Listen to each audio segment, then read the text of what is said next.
Orang ramai yang berkabung berhimpun pada Ahad 30 November di seluruh Hong Kong termasuk ribuan berhampiran blok Pangsapuri yang musnah dalam kebakaran awal minggu ini.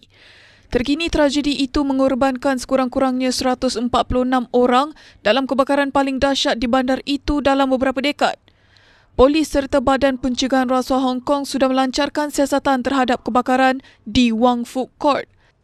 Bagaimanapun, satu petisyen yang menyeru accountability yang lebih besar dan menuntut siasatan bebas ditutup dengan segera apabila seorang penganjur dilaporkan ditangkap atas tuduhan hasutan.